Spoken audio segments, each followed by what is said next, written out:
দৈৱকী আৰু বসুদেৱ সেই সময়ৰ প্ৰিন্সি কুটপা দৈৱকী বসুদেৱ হ'ল আৰু মথুৰাৰ কংসৰ কাৰাগাৰত আৰু ভগৱান কৃষ্ণ জন্ম হ'ল ভাদ্ৰ মাহৰ অষ্টমীৰ শেষ প্ৰহৰত ৰোহিণী নক্ষত্ৰত জন্ম হ'ল আৰু জন্ম হোৱাৰ পাছতে কলৈ গ'ল গোকুললৈ। অৰ্থাৎ গোকুল মানে কি? য'ত জাতিৰ অহংকাৰ নাই, য'ত ধৰ্মৰ অভিমান নাই, য'ত আত্মকেন্দ্ৰিকতা নাই, এয়াই হ'ল গোকুল। খুব ধ্যান দি শুনিব।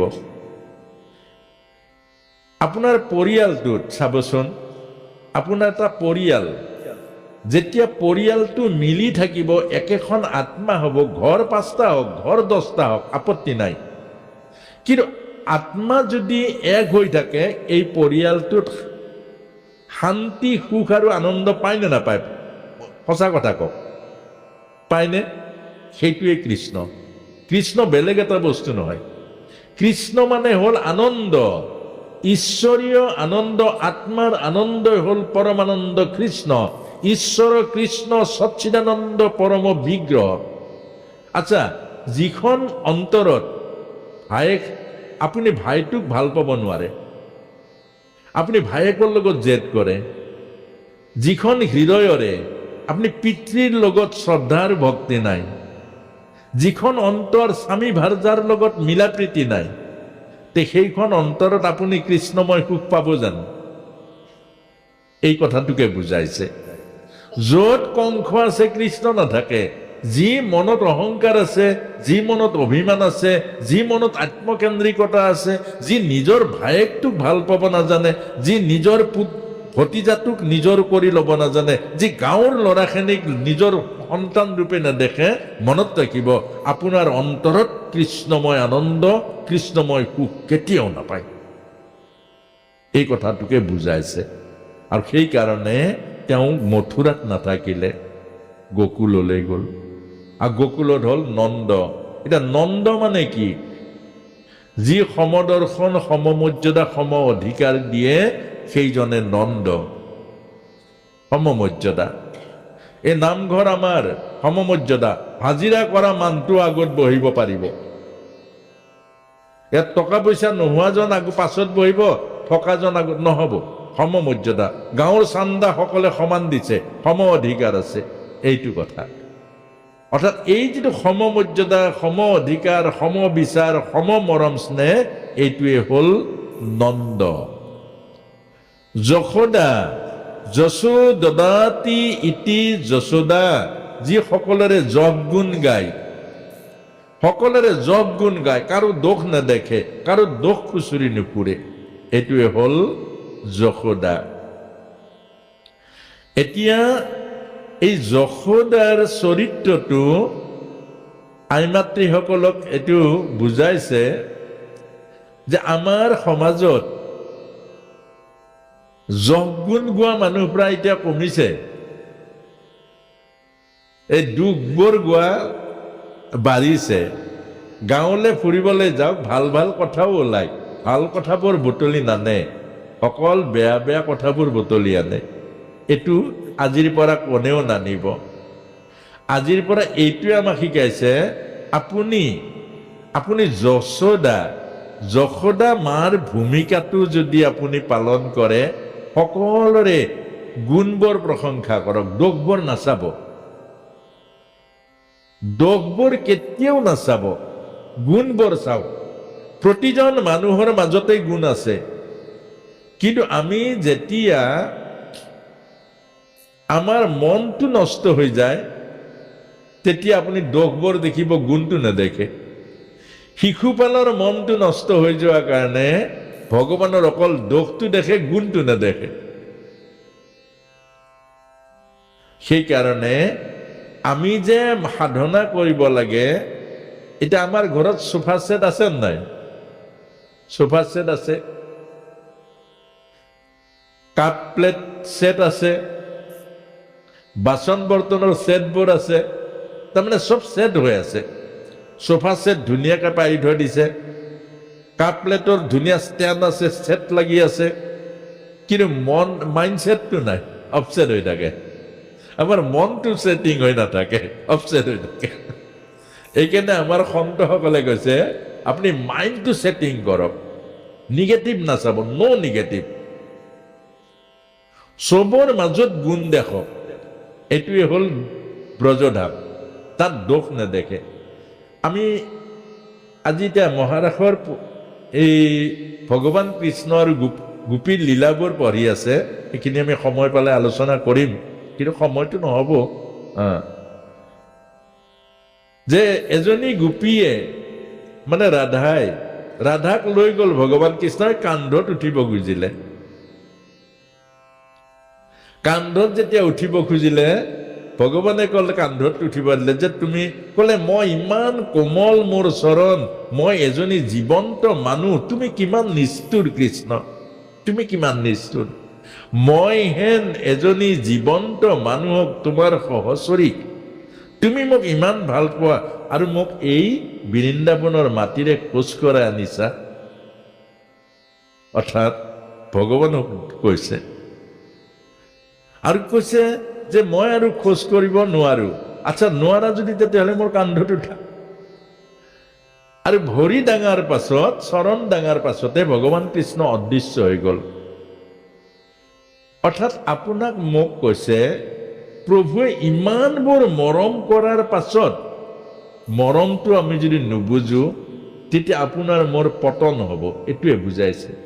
আপোনাক চাওকচোন কিমান দিছে, থাকিবলৈ ঘৰ দিছে, আপোনাৰ এজনী পত্নী দিছে, আপোনাক এটা পুত্ৰ কন্যা সন্তান ৰূপে দিছে। আপোনাক প্ৰভুৱে ইমান দিয়াৰ পাছতো বিধে বিধে খোৱা বস্তু দিছে, বিধে বিধে সা সুবিধা দিছে, চুইচ টিপিলে পানী ওলাইছে, চুইচ টিপিলে আপোনাৰ এই লাইট জ্বলিছে, এই ঠাণ্ডা কৰিছে কাৰেণ্টে, গৰম কৰিছে কাৰেণ্টে। ইমানবোৰ দিয়াৰ পাছত যদি আপুনি সুখী হ'ব নোৱাৰে, আৰু আৰাম বিচাৰে, প্ৰভু আপোনাৰ পৰা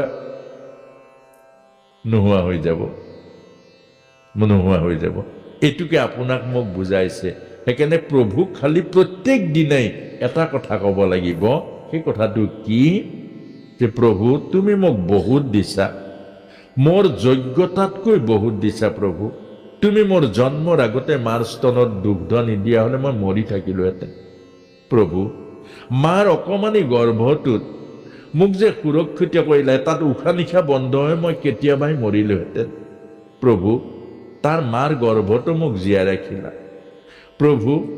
সংসাৰৰ কিমান দুখ কষ্ট, বেমাৰ আজাৰৰ পৰা, কিমানৰ পৰা মোক ৰক্ষা কৰি কৰি প্ৰভু আনিলা। তুমি মোক অপাৰ কৰোণা কৰা, তুমি মোৰ অপাৰ কৰোণা দয়াৰ মাজত মই জীয়াই আছো প্ৰভু। মই তোমাক বহুত সেৱা কৰিব লাগিছিলে প্ৰভু, মই সংসাৰৰ মাজত পৰা নাই প্ৰভু, মই তোমাৰ চৰণতে আছো প্ৰভু, মোক ৰক্ষা কৰিবা। এই যিটো ভাৱনা, এই যিটো প্ৰভুৰ প্ৰতি এই অনন্য ভক্তি ভাৱনা, এইকণটো আমি কৰিব পাৰো। খালি অমুক লাগে, তমুক লাগে, তমুক লাগে, এই ভিখাৰী বৃত্তিটো, প্ৰভু ইমান দিয়াৰ পাছত প্ৰভুক খুজিব লগা আৰু একো নাই, এই কথাটোকে আমাক বুজাইছে। গোপীৰ এই যিটো অৰ্থাৎ লীলাৰে আমাক বুজাইছে, প্ৰভুৰ কৃতজ্ঞতা স্বীকাৰ কৰক, প্ৰভুৰ পৰা আৰু সুখ নিবিচাৰিব, প্ৰভুৰ পৰা আৰু সুখ নিবিচাৰিব। প্ৰভুৱে কিমান দিলে, ইমান দিয়াৰ পাছত আৰু নিবিচাৰি আমি কৃতজ্ঞতা জনাব লাগে। এতিয়া তাৰ পাছত আৰু এটা লীলা কৰিছে, লগৰ গোপিনীসকলে হিংসা কৰিলে জানো?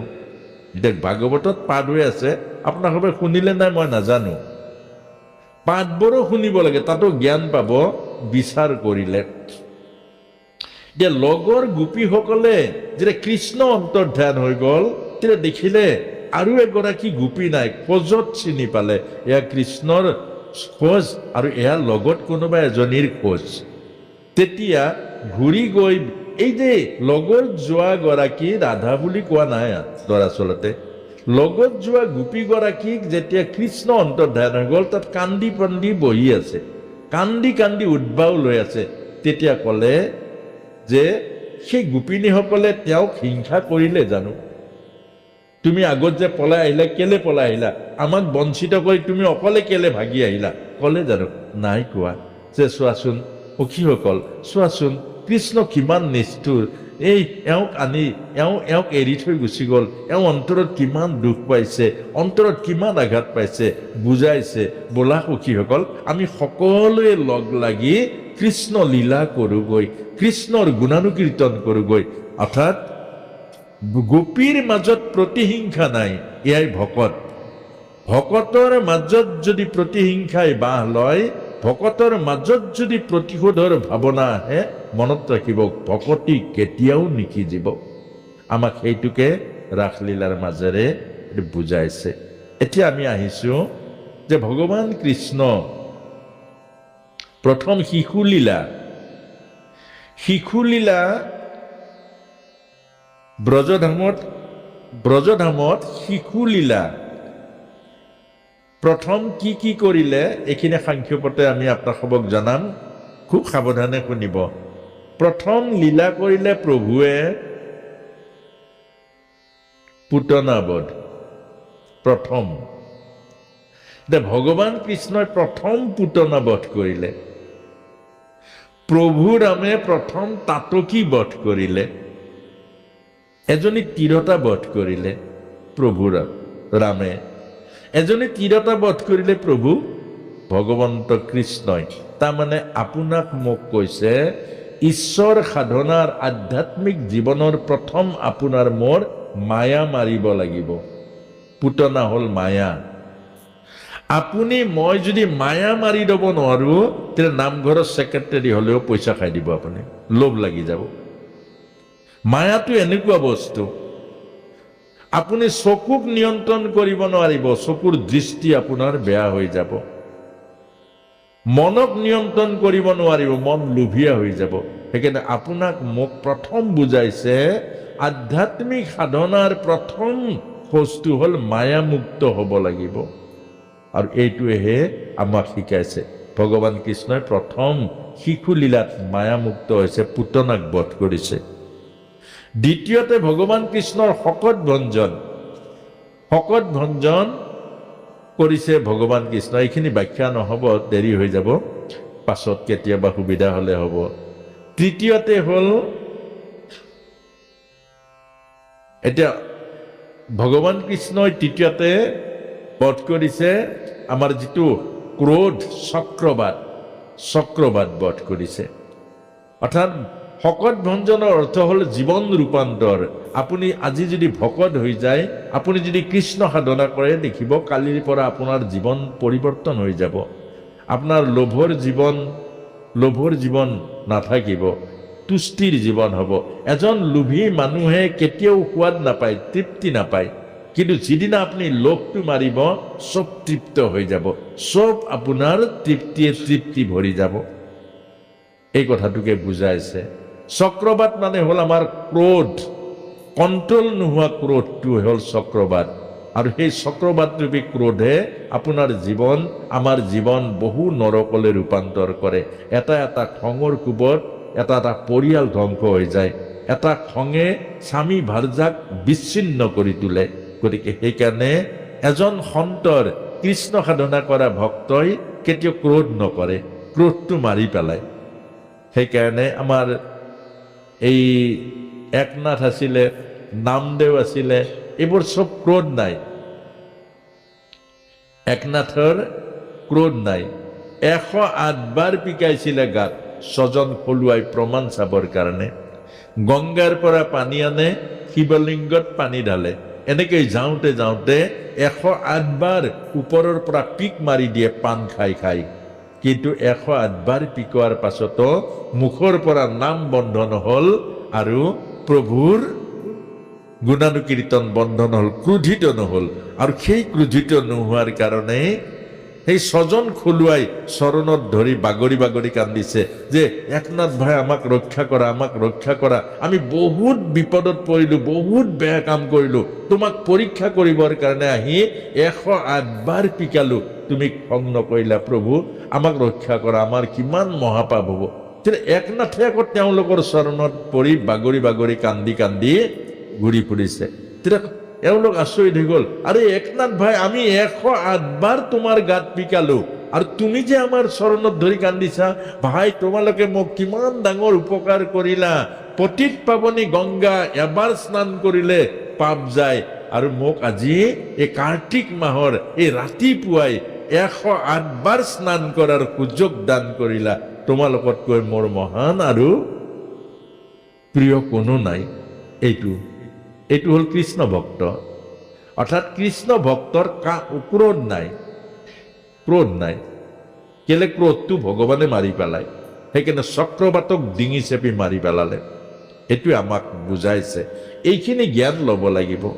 গতিকে আপুনি যদি ভকত হৈ খং কৰে, আপোনাৰ ভকত যদি খং হয়, তেতিয়াহ'লে কি ভকতি সিদ্ধি নহ'ব। তাৰ পাছতে চক্ৰবাত বধ হ'ল।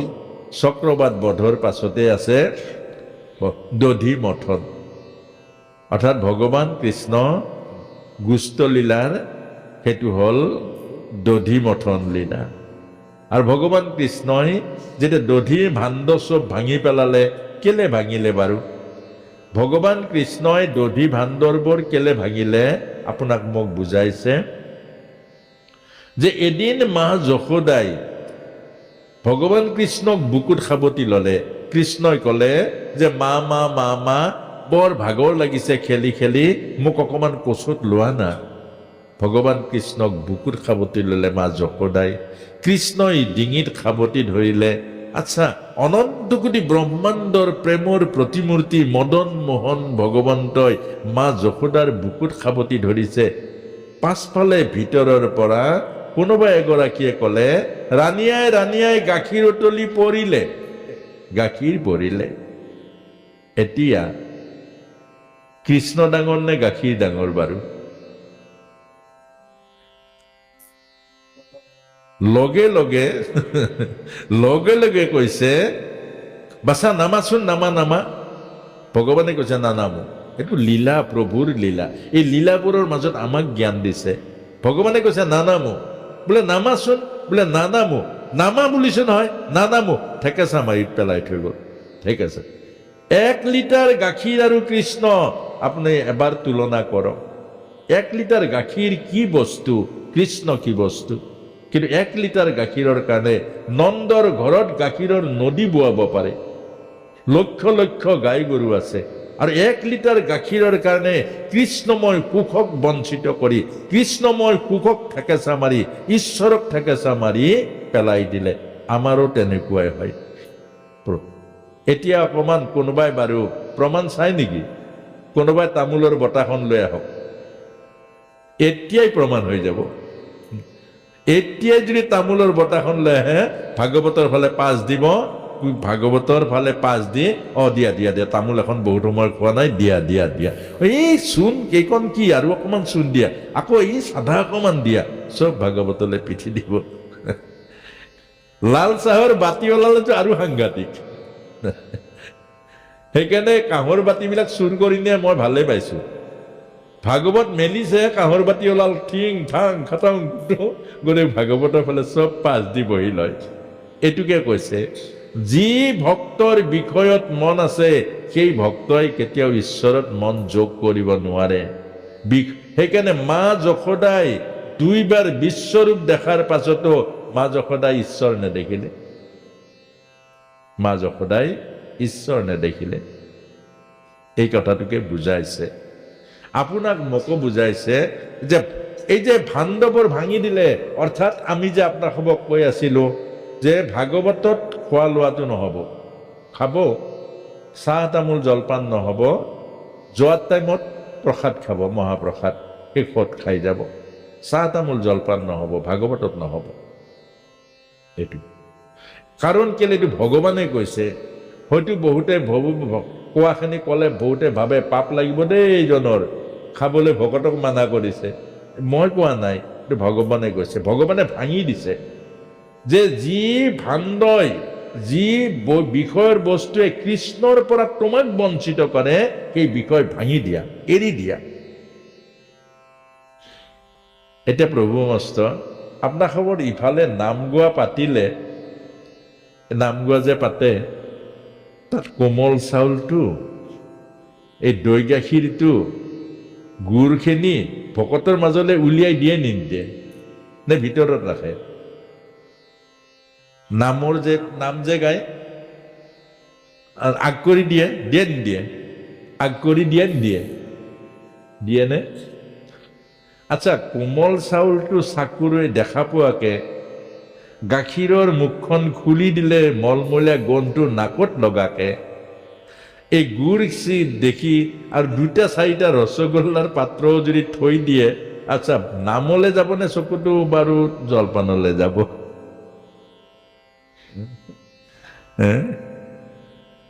সেইকাৰণে আমাৰ বহুত ভকতে নামখাৰ গাবলৈ এৰা কাটি মা দেই ছুটি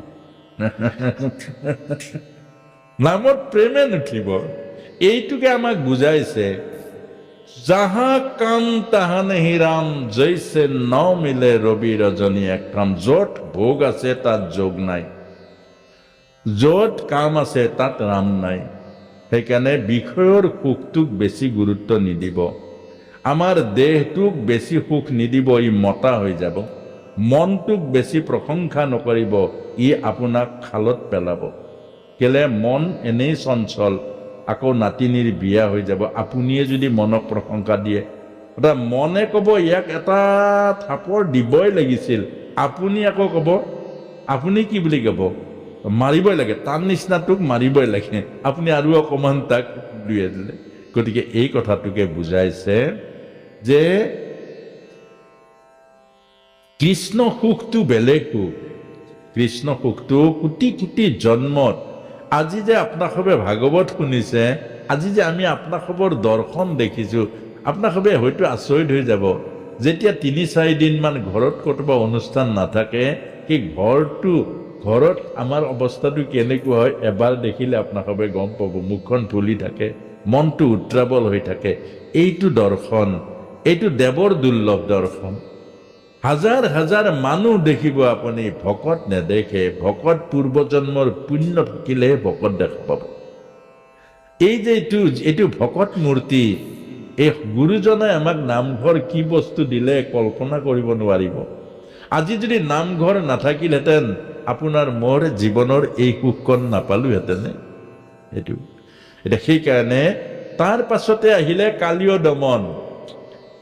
দমনতে নহয় ৰজ্জু বন্ধনতে ভগৱান কৃষ্ণৰ শিশুলীলা সমাপ্ত হ'ল তাৰপাছতে গুষ্ঠলীলা আৰম্ভ হৈছে অঘাসুৰ বধৰ পৰা প্ৰথম ভগৱান কৃষ্ণই খুব ধ্যান দি শুনি যাব ব্যাখ্যাখিনি আপোনালোকে নিজে চিন্তা কৰিব হয়তো কেতিয়াবা পালে পাম আমি কাহিনীখন অকণমান আগবঢ়াই নিছোঁ এইকাৰণ মোটামুটিকৈ যে প্ৰথম অঘাসুৰ বধ অঘ শব্দৰ অৰ্থ হ'ল পাপ অঘাসুৰ মানে অজগৰ হৈ ৰাস্তাত পৰি আছে ভগৱান কৃষ্ণই অহা যোৱা কৰা ৰাস্তাত গোচাৰণ ৰাস্তাত এতিয়া অঘা শব্দৰ অৰ্থ পাপৰ মুখখন কি ভাগৱতত লিখা আছে আপোনালোকে পঢ়ি চাব ঠোঁটটো পাতলত আছে ওঠটো ওপৰত পাপৰ মুখখন ইমান ডাঙৰ পাপৰ মাকৰ নাম কি লোভ মনত ৰাখিব পাপৰ মাকৰ নাম হ'ল লোভ আপোনাৰ যেতিয়া লোভ আছে লোভটো আজিয়ে মাৰক পাপৰ মাকৰ নাম আৰু সেই লোভটো ইমান ভয়ানক আপোনাৰ জীৱন কেতিয়া নৰকলৈ নিব জীৱন কেতিয়া অধগতি নিব তাৰ ঠিকনা নাই আৰু সেইকাৰণে এই লোভটো হ'ল অজগৰৰ জিভাখন ভাগৱতত লিখিছে অজগৰৰ জিভাখন সেন্দুৰীয়া আলি অজগৰ সাপটোৱে ঠোঁটটো পাতলত ওঠটো ওপৰত জিভাখন মেলি ৰাখিছে জিভাখন দেখিলে এটা সেন্দুৰীয়া ৰাস্তা পাপৰ ৰাস্তাটো সেন্দুৰীয়া হয় নহয় প্ৰভু পাপৰ ৰাস্তাটো সেন্দুৰীয়া হয় নে নহয় পাপৰ ৰাস্তাটো দেখিলে মানুহ থিৰেৰে থাকিব নোৱাৰে সেইফালে যায় বিনা কষ্টত যদি কৰবাত পইচা পোৱা বুলি শুনে এতিয়াই উত্ৰাৱল হৈ যাব আপোনাক কিন্তু ভাল কাম এটাৰ কাৰণে আমাৰ ভিতৰত উত্ৰাৱল নাই পুণ্যৰ কামৰ কাৰণে সেইকাৰণে পাপৰ ৰাস্তাটো হ'ল ৰংচঙীয়া আৰু সেই ভগৱান কৃষ্ণৰ লগত থকা সখীসকলেও অন্যদিনা কৃষ্ণক আগত লৈ যায় সেইদিনা কৃষ্ণক চাইড কৰি অঘাসুৰৰ পেটৰ মাজত সোমাই গ'ল কেলে আপোনাক মন কৰিব যিদিনা ভাগৱানৰ প্ৰসাদ ওলাব কৃষ্ণ কৃষ্ণ প্ৰভু আকৌ যিদিনা আচল ভোগৰ প্ৰসাদ হ'ব কৃষ্ণটো নাই আৰু এই কথাটোকে বুজাইছে সেইকাৰণে আপোনাক মোক বুজাইছে যি খাই ভগৱানত অৰ্পণ কৰি খাব ভগৱানত অৰ্পণ নকৰা প্ৰসাদ নাখাব চবৰ কাৰণে নাই কোৱা যিসকল ভকত হ'ব যিসকলে ভকত হ'বলৈ ভকতৰ ৰাস্তাৰে গৈছেগে ভগৱানত অৰ্পণ নকৰা প্ৰসাদ নাখাব এইটো ভগৱত গীতাত লিখিছে ভগৱানক অৰ্পণ নকৰা প্ৰসাদৰ প্ৰতিটো গৰাহতে পাপ যায় সেইকাৰণে আমাক কৈছে যে প্ৰসাদ অৰ্থাৎ অন্ন আপ্ৰাণ অন্ন হ'ল জীৱন আৰু আই মাতৃসকলক এই কথাটো কৈছে আজি যে মই অথনি কৈছিলোঁ যে ঈশ্বৰৰ নাম লৈ প্ৰসাদ বনাব কেলে বনাব জিভাৰ কাৰণে প্ৰসাদ নবনাব অন্ন জিভাৰ কাৰণে নবনাব জীৱৰ কাৰণে বনাওক অন্ন যি অন্ন খালে জীৱৰ আধ্যাত্মিকতা হয় এই অন্ন বনাওক জিভাৰ কাৰণে অন্ন বনালে জিভাখন বাঢ়ি যাব জিভা যেতিয়া বাঢ়ি যাব মাকৰ হাতেৰে বনোৱা অন্নও ভাল নাপাব ধাবালৈ যাব সেইকাৰণে আজিকালি ফেমিলি ধাবাবোৰ কৈছে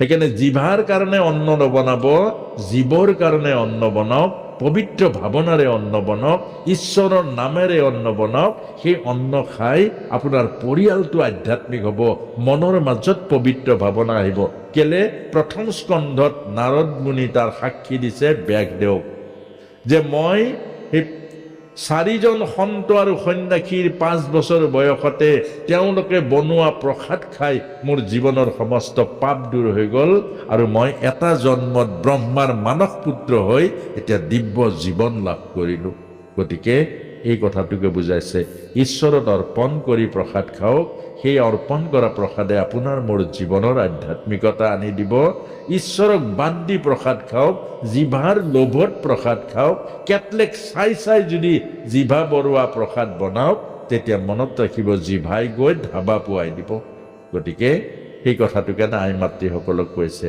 আৰু ৰজ্জু বন্ধন ভগৱান কৃষ্ণক কাতি মাহত বান্ধিছিলে আৰু সেইকাৰণে কাতি মাহটো দামোদৰ মাহ বুলি কয় আৰু কাতি মাহত বগলীও মাছ নাখায় সেইটো বৈষ্ণৱসকলে কাতি মাহটো পালন কৰে আৰু কাতি মাহ পালন কৰিলে গোটেই বছৰৰ ফল পায় যেনেকৈ শাওণ মাহ পালন কৰিলে গোটেই বছৰৰ শিৱ সাধনাৰ ফল পায় পঞ্চাক্ষৰী মহামন্ত্ৰৰ গতিকে ৰছী বান্ধিবলৈ অৰ্থাৎ ভগৱান কৃষ্ণক দুআঙুলে নাতে কিমান দীঘল দীঘল ৰছী আনে দুআঙুলে নাতে অৰ্থাৎ এই দুআঙুলেই হ'ল মই আৰু মোৰ ভকতি কৰিবলৈ আহিছোঁ আমি দুটা বস্তু আমি এৰিব লাগিব মই আৰু মোৰ এৰিব লাগিব মই আৰু মোৰ ৰাখি ভকতি কৰিব নোৱাৰে সেইকাৰণে নামঘৰত কেতিয়াও মই আৰু মোৰটো নকৰিব আজ্ঞাপৰ ভক্তি আজ্ঞা নহ'লে কাৰ শক্তি ভকতে যদি আজ্ঞা কৰে আপুনি পাঠত বহিব ভকতে যদি আজ্ঞা কৰে যি স্থানত আজ্ঞা কৰে তাত বহিব আৰু ভকতে আজ্ঞা পালন কৰি মই আৰু মোৰক বাদ দি আজ্ঞাবাহী ভৃত্য হৈ সেৱাটো কৰিলেহে আমাৰ ভকতি বাঢ়িব আৰু সেইকাৰণে গছ নন্দ মহাৰাজৰ ঘৰৰ সন্মুখত দুজোপা গছ আছিলে নলকুবেৰ আৰু মণিগ্ৰীৱ পূৰ্বজন্মত তেওঁলোক অভিশপ্ত হ'ল নাৰদ মুনিৰ হাতত আৰু শেষত গৈ সেই উৰালে কঁকালে বান্ধা উৰাল লগাই সেই গছ দুজোপাৰ পৰা মুক্ত কৰিলে আৰু তাতেই শিশুলীলা সমাপ্ত হ'ল তাৰ পাছতে গুষ্ঠলীলাটো অঘাসুৰ বধ কৰিলে অঘাসুৰ বধৰ পাছতে বকাসুৰ মানে বগলী মানে আমাৰ ভিতৰত থকা স্বভাৱটো আমাৰ ভিতৰৰ স্বভাৱটো কি বগলী অৰ্থাৎ বগলীয়ে গোটেই দিনটো মাছলৈ ৰৈ থাকে গোটেই দিনটো আৰু আপোনাক মোকো কৈছে গোটেই দিনটো বিষয়লৈ লাগি নাথাকিব ঈশ্বৰৰ নাম ল'ব গধূলি গোসাঁই ঘৰত সোমাব আমাৰ বহুত বাপ সমস্তই গোসাঁই ঘৰত নোসোমায় আইগৰাকী কয় যা প্ৰাৰ্থনাটো কৰি থৈ আপুনি কৰিব নালাগে নেকি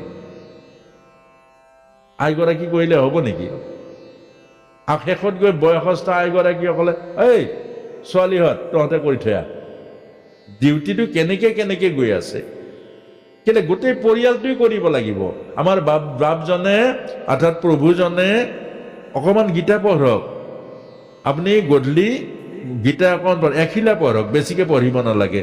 6-7টা শ্লোক পঢ়ক। অসমীয়াখন বোলে সংস্কৃত নাজানো, এখিলা পঢ়ক। গধূলি টাইমটো 10 মিনিট গীতা পঢ়ক। এই ওচৰত ল'ৰা ছোৱালীকেইটাক বহাই লওক। ঘৰখনত এটা পৰিৱেশ হ'ব। আইগৰাকীয়ে গৈ প্ৰাৰ্থনা কৰক, তেতিয়াহে ঘৰখন পবিত্ৰ হ'ব, তেতিয়াহে ঘৰখনৰ এটা আধ্যাত্মিক বাতাবৰণ গঢ়ি থৈ আহিব। আপুনি গধূলি গধূলি কি কৰেনো? অন্তত গধূলি ঘৰত গীতা অকণমান পাঠ কৰক, নহ'লে কীৰ্তন অকণমানে পাঠ কৰক, নহ'লে ঘোষাকে অকণমান পাঠ কৰক। ঘৰখন পৰিৱেশটো সুন্দৰ হ'ব, ঘৰখনৰ বাতাবৰণ সুন্দৰ হ'ব, ঘৰখনৰ ভাইব্ৰেশ্যন সুন্দৰ পবিত্ৰ হ'ব। গতিকে আপুনি সেই কামটো নকৰি আৰু আপুনি দেখোন সকাম খাই ফুৰে। এই ইহঁতক উদ্ধাৰ কৰিলোঁ দেই, গীতা অকণমান পাঠ কৰি দিলোঁ। সেইটো গীতা অকণমান পাঠ কৰি আনক উদ্ধাৰ কৰাতকৈ নিজৰ ঘৰখন উদ্ধাৰ কৰকচোন। সেইকাৰণে আমাৰ বহুতে ভাবে ঘৰত আৰু কি পাঠ কৰিবা, ভোজনীও নাই, দক্ষিণাও নাই, আৰু কি। সেইটো নহয় প্ৰভু বস্তু, সেইটো নহয়। সেইকাৰণে সদায় ঘৰখনত আজি ভাগৱতৰ এই মহান আধ্যাত্মিকতা, গাঁওখনৰ প্ৰত্যেক ঘৰতে অকণ অকণ গীতা পঢ়কচোন, কীৰ্তন অকণ অকণ, কেনেকুৱা ভাল লাগিব। এখন আধ্যাত্মিক আদৰ্শ গাঁও হ'ব। গোটেই গাঁওখনত যেতিয়া গধূলি প্ৰাৰ্থনা ওলাব, গোটেই চবে প্ৰাৰ্থনা গাব, কিমান সুন্দৰ এটা পৰিৱেশ হ'ব। এতিয়া তাৰ পাছতে আমাৰ বকাসুৰ মানে হ'ল এইটোৱে আমাৰ স্বভাৱটো, অৰ্থাৎ বিষয়ৰ চিন্তা। থিয়েটাৰ চাবলৈ যায় 3-4 ঘণ্টা সময় টিকট কাটি পইচা দি চাই, তাত যাব পাৰে, কিন্তু ক'ৰবাত গৈ চাহ অকণমান নোখোৱালে ভাগৱতলৈ নাযায়। আপোনালোকে চাবচোন, সাপ্তাহিক ভাগৱতলৈ মানুহ নাযায়। কেলে নাযায় বাৰু? তাত চাহ তামোল নোলায়, জলপান নোলায়। বোলে কাৰ ঘৰত আজি ভাগৱত আছে, অমুকৰ ঘৰত কি খুৱাব জানো? বোলে কি খুৱাব আৰু, চাহ অকণমানো যোগাৰ কৰিছে, মোৰ কঁকালটো বিষো, আজি নাযাওঁ আৰু। এইটো নহ'ব। অৰ্থাৎ আপোনাক মোক এই কথাখিনি বুজাইছে যে বিষয়ক বাদ দি, অৰ্থাৎ বগলীটোৰ স্বভাৱটোক বাদ দি আপোনাক মোক কৈছে আমি প্ৰতিদিন প্ৰভুৰ সেৱা, প্ৰতিদিন প্ৰভুৰ শ্ৰদ্ধা ভক্তি কৰিব লাগিব। নিজৰ ঘৰখন সুন্দৰ কৰক। প্ৰতিদিন অকণ অকণ গীতা ভাগৱত বা আমাৰ এই কীৰ্তন, ভাগৱতটো বৰ ডাঙৰ, পটকে মেলিব নোৱাৰে চবে। এই গীতা হওক, কীৰ্তনে হওক, ঘোষাই হওক, গধূলি আপোনাক হবে এবাৰ মাত্ৰ, এমাহ কৰি চাওকচোন, আপোনাৰ ঘৰখন দেৱ দেৱীৰ বসতি হ'ব। ভূত প্ৰেত কেতিয়াও আপোনাৰ ঘৰলৈ সোমাব নোৱাৰে। তাৰ পাছতে পলম্বাসুৰ মানে কি? মিছা ভকত। বাহিৰত সাজে পোছাকে ভকত, ভিতৰত কিন্তু ভকতি নাই, চলনাময়ী ভকত। পলম্বাসুৰে বলৰাম প্ৰভুক কান্ধত তুলি লৈ গৈছে মাৰিবৰ কাৰণে। অৰ্থাৎ এক শ্ৰেণী ভকত আছে, সমাজ ভাঙিবলৈ যত্ন কৰে। অকল ভাগৱতলৈ আহে, কাক কেনেকৈ পেচ মাৰি ধৰিব লাগে, এজন বৰ বাঢ়িছে দেই, এজনক কিন্তু বহুৱাব লাগিব, এই লবি কৰিবৰ কাৰণে এইটোকে পলম্বাসুৰ বুলি কৈছেগে। গতিকে আমাৰ সমাজখন কলিযুগত পলম্বাসুৰে সমাজখন ভাঙিব। এটা নামঘৰত 3-4টা নামঘৰ হ'ব, এখন গাঁৱত 4-5টা খেল হ'ব, আৰু একেখন ভাগৱত একেলগে বহি নুশুনিব। এইটো লিখা আছে শাস্ত্ৰত। কেলে? এইটো পলম্বাসুৰৰ চলনা। আপোনালোকে চাব, নামঘৰত এতিয়া এনেকুৱা আছে, 2টা খেল। শনিবাৰে আপোনাৰ ভাগৱত, আপোনালোকৰ মানুহখিনি বেলেগ মানুহ তাত যাব নোৱাৰিব। ৰবিবাৰে হ'ল একেখন ভাগৱত, ৰবিবাৰে আকৌ বেলেগখিনি যাব পাৰিব, এইখিনি যাব নোৱাৰিব। এইটো কিয় হ'ল বাৰু? ভাগৱতত জেদ, ভগৱানত জেদ। ভাগৱতক বেলেগ কৰিলে, ভগৱানক বেলেগ কৰিলে কেনেকৈ কৰিব পাৰে? ইমান দুঃসাহস কেনেকৈ হ'ব পাৰে? এইটোকে কৈছে, এইটো হ'ল পলম্বাসুৰ। সেইকাৰণে চলনাময়ী ভকত। আৰু ভগৱান কৃষ্ণই কৈছে, দাদা, বলৰামো চিনি নাপালে এনেকুৱা, দাদা এইজন আমাৰ ভকত নহয়, ই চলনাময় ভকত, বাহিৰত ভকত, ইয়াৰ ভিতৰত ভকতি নাই। গতিকে তোমাৰ বজ্ৰ মুঠি মাৰি বধ কৰা। আৰু বলৰামে বজ্ৰ মুঠি মাৰি পলম্বাসুৰক বধ কৰিলে।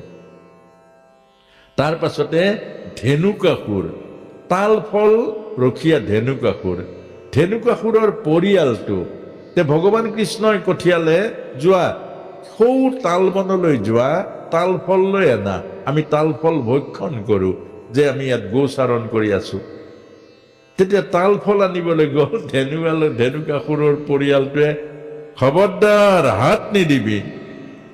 বোলে কৃষ্ণ দাম, সুদাম, বসুদাম, বলদাম এইসকলে গোচাৰণ কৰি আছে বৃন্দাবনত, গতিকে তেওঁলোক ভোকাতুৰ সকলো, সেইকাৰণে নিবলৈ আহিছো, খবৰদাৰ হাত নলগাবি। বোলে চব পৰি আছে, তলত সৰি আছে, এইবোৰ নদী বৈ আছে, ৰসবোৰ পৰি আছে, তলত সৰাহে নিবৰ পেলাই দিম, তথাপিও নিদিওঁ। এইটো ধেনুকাসুৰ হয় নহয়? আপোনালোকে চাব, কাৰোবাৰ ল'ৰা এটা আছে, 10 জেগাত মাটি থকাৰ পাছতো আকৌ লাগে।